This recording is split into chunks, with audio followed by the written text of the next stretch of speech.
Welcome to CLEVERBOYGAMING, episode 5.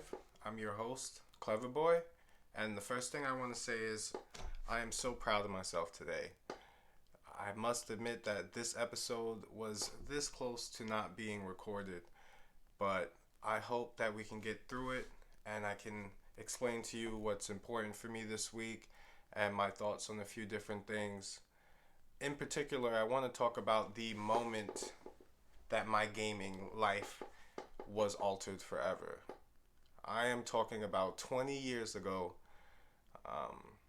I was introduced to quite possibly one of the, if not the greatest, video game consoles of all time. And yes, we are talking about the PlayStation 2. Now, before I digress into my thoughts about it, this video is basically going to be talking about that launch period specifically for the PS2. Two games in mind that I have are Devil's May Cry and Grand Theft Auto 3. Now, there are a number of amazing games that launched with the PlayStation 2. If I remember straight, the first time I ever even saw a PlayStation 2 video game was Devil's May Cry. If you are a youngin', if you're a baby, you may not remember, but there were points in time where we actually had game demos and magazines that showed off new software that were coming out. So this was before YouTube, this was before social media. The only way we can see the video games that are coming out were on these demo CDs that were being distributed, whether they came in the mail, sometimes they came with other video games. And I just remember I was about 10 at the time, and I was a PlayStation owner. I had PlayStation 1, I had tons of games, and we knew PlayStation 2 was coming out. And I believe this is like 2000, 2001. I'm not pulling out any dates right now. I'm just talking. So this one game caught my eye, and it was mainly because of just the sheer audacity that it had. It had some of the most grim footage that I've ever seen. And that video game is Devil's May Cry. Now, if you've never played that game, Devil's May Cry is possibly the originator of the hack and slash genre. It's about a demon slayer named Dante, and of course he's an ultimate badass. He wears a red trench coat, carries two pistols. Oftentimes you can catch him with a nice long sword to slice you up. I mean, this guy, what can be said about Dante that hasn't been said already? And these birds, perfect. Perfect timing. Hopefully this audio doesn't sound too terrible. But yeah, so I'm a 10-year-old kid just coming off the heels of the success of the PlayStation. And then I see this guy in this red trench coat killing demons and reapers. So I said, you know what, I have to get that system, I have to get that video game. So fast forward, and the time comes, and I actually get my hands on the PlayStation 2. So I believe the first video game I got was Devil's May Cry. Now, when I actually got the game, I wasn't even able to play it. Again, I was 10 years old, and I was kind of a wuss at the time. So a lot of the video games I loved, but I just couldn't play. I wasn't really much of a gamer. So I remember this vividly. I remember I took my system over to my cousin's house, which at the time, my cousin Antoine, he was the ultimate gamer. You know, he was the guy that like knew about the games. He was the older kid. And I remember we took the game over to his house. There was a party, a family party. And instead of socializing with the family, we were upstairs in his room playing Devil's May Cry. No, so at the time, people don't realize it was Devil's May Cry and I believe Metal Gear Solid 2. Now, I'm going to have to look up the dates, but we're playing Devil's May Cry, and we're all in the room. You know, at this point, again, we're coming off the PlayStation 2, so graphics were good, but we were not prepared for what we were about to see. I mean, there was a scene, possibly the craziest scene I've ever seen in my life in a video game, up until that point for sure, where Dante gets impaled by this huge sword, and man, when that sword pierces through his chest, and he gets knocked back into the ground, and then he starts doing this this exorcism slash matrix move where he comes up from the ground and just impales himself on purpose through the sword. Oh, gold. 20 years ago, people. 20 years ago, the world was changed. Now, with this video game, I mean, what wasn't in that video game?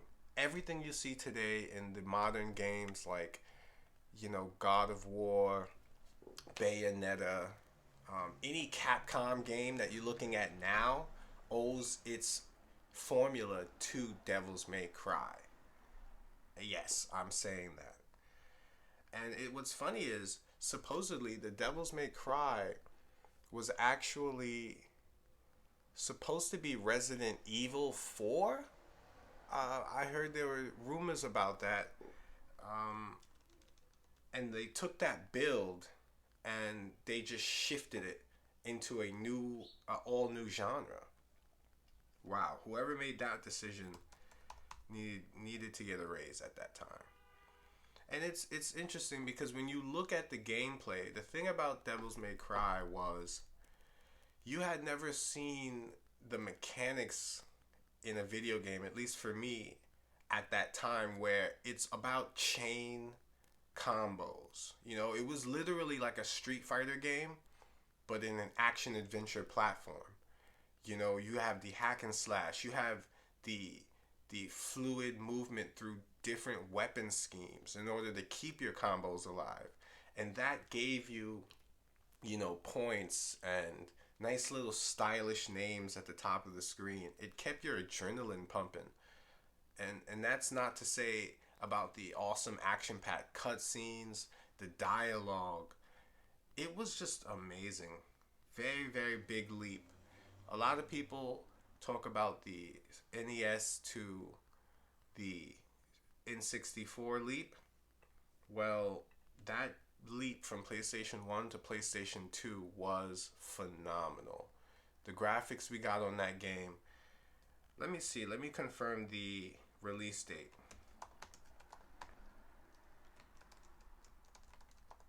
Let's see here. So that's August 23rd, 2001 for Devil's May Cry.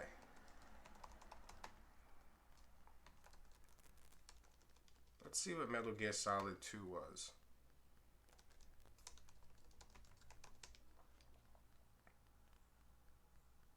November 13th, 2001. So we're talking about very, very close. 2001. Jeez, 20 years ago. 2001, PlayStation 2 was the greatest release of all time.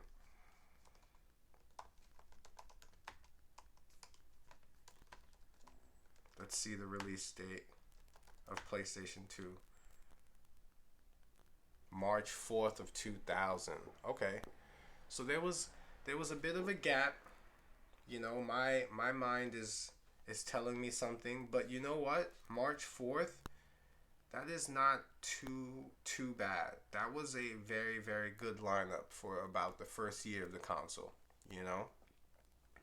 I mean, 20 years ago. Unbelievable. So another video game that changed the landscape in that time between 2000 and 2001 was Grand Theft Auto 3. Let's see.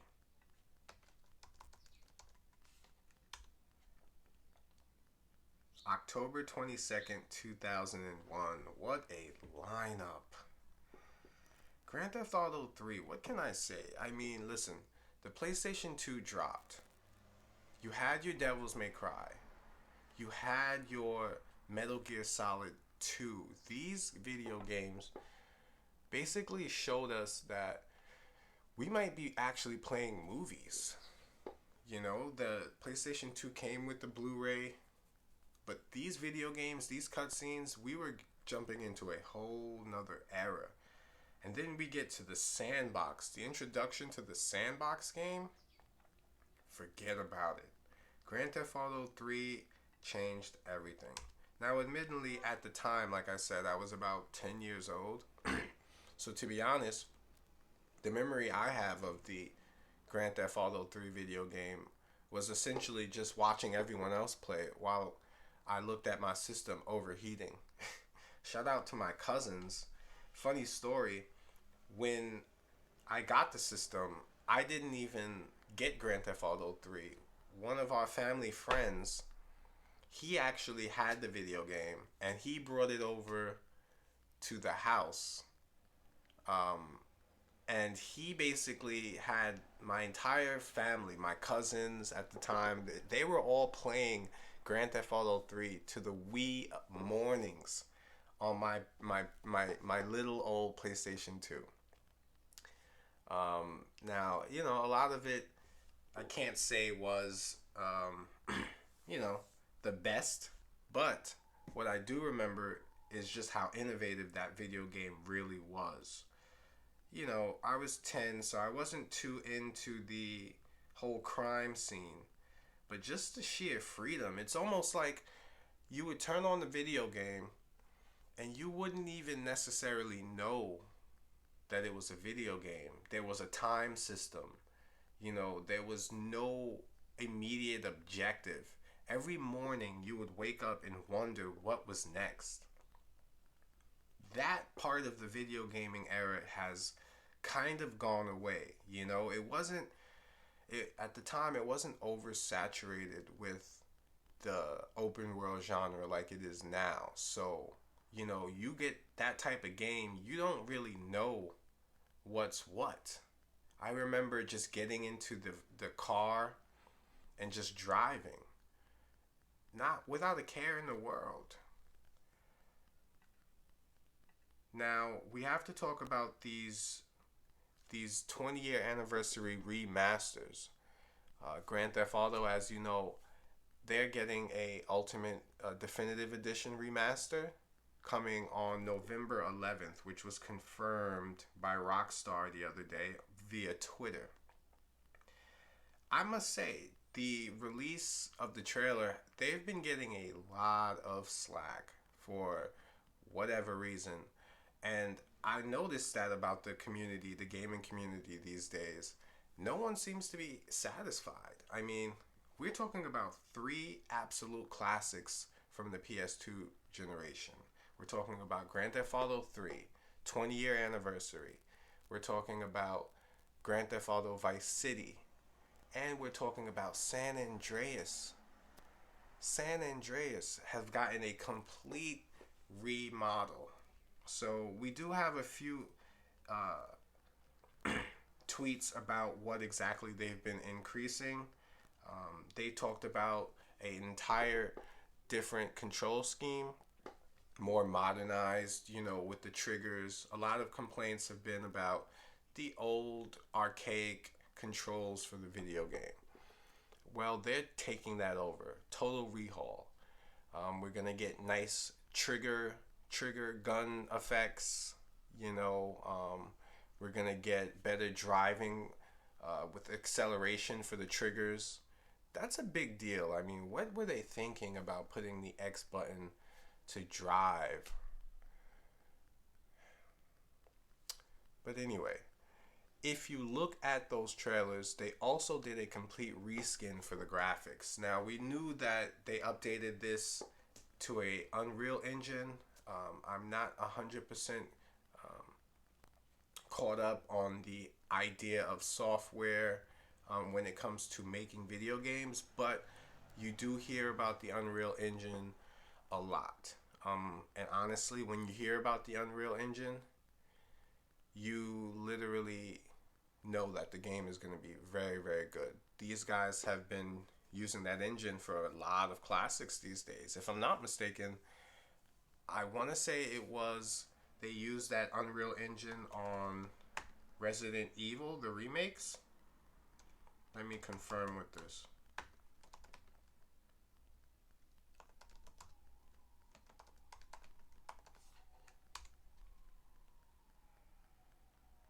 Yep.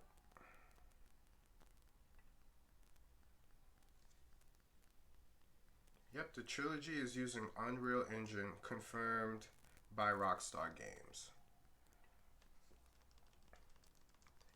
Man, those remakes look sweet. And you know, a lot of people are talking about the pricing. Stop, enough with the complaints on the pricing, people. You know, $20 for each Grand Theft Auto trilogy game remastered is a steal. I couldn't even imagine if I hadn't played these games before. If I hadn't played these games before and I was someone just sitting down saying, man, they're coming out with 3 Grand Theft Auto games, yo, you wouldn't even have an idea of what you're in store for. Can you imagine someone who hasn't played San Andreas and then they getting a remastered version on the Switch portable? Jeez Louise. I mean, you're having the time of your life. Now, I am super excited about this day. Like I said, they confirmed that this will be coming out on November 11th. I'm looking forward to that. 20 years of greatness for the PlayStation 2. 20 years for Devil's May Cry. 20 years for Grand Theft Auto. Metal Gear Solid 2. Some of the greatest games of all time came out just about 20 years ago. And that was when I hit my peak. That's when I hit puberty in my video gaming days. That's when I knew I was in for a treat. Salute to the PlayStation 2. I would actually go out and buy a PlayStation 2 right now just for the nostalgia purposes. But I'd like to thank you guys for sitting with me as I got this energy off. I advise you, if you haven't gone out to get yourself any of these classic PS2 games, I would advise you to, because listen, they took off the Grand Theft Auto original trilogy, so you won't be able to find those in online stores. I think everyone should have a copy. Devil's May Cry is another one. I actually have my original game with the booklet in the original case. Just beautiful stuff. I don't have my PlayStation 2, RIP to that. But you know what? I'll be looking for one of those once I get, a nice place where I can actually store all these classic nostalgia-ridden items. So again, I want to thank you all for tuning in with me for another episode of Clever Boy Gaming. If you haven't, please subscribe and like. Leave a comment. Let me know what you think. And I'll see you guys on the next episode.